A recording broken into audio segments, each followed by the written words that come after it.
they brush her off. And then if they have a male guest on there that explains the exact same viewpoint, the same things he's looking for in a partner, for example, eggs and bacon are in complete agreement with the male guest. It makes sense now that it's coming from a man. You're in competition for other women for the best guy. You mean to look better than them?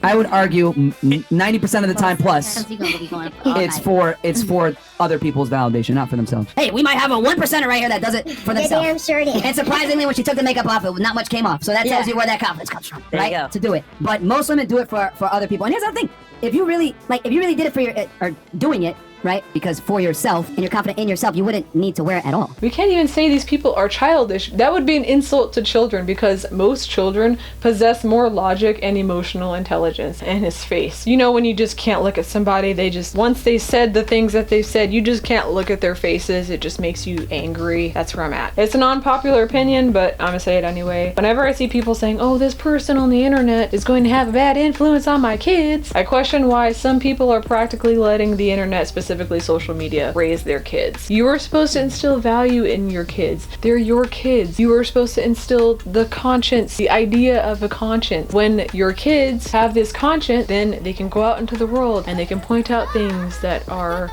bad. If you teach your kids that, they'll probably be okay. They'll be able to point out the dangerous things, the bad things. Just Pearly Things is giving, I hate women, they're all bad, and then Fresh and Fit are giving, we hate women, they're all bad, but here's a channel completely dedicated on how to get women. My family didn't have social media growing up. We had a family computer in the living room with dial-up. We had video games, riding bikes, Barbies. We cooked food and made cookies and walked dogs and played hide and seek. To what extent are you allowing the World Wide Web to be a babysitter for your child? I think that these two YouTubers are a product of that, and there's many, many other channels like them. I think people allowed the internet to raise their kids, and then they grew up to be, like Just Pearly Things or Fresh and Fit. If you find yourself starting to get too attached to an online community, you need to reevaluate your life. I'm into really improving my health and supplements, and my advice is as follows. The sun. Seriously, step out into the sunlight, you'll feel better. Get an hour a day.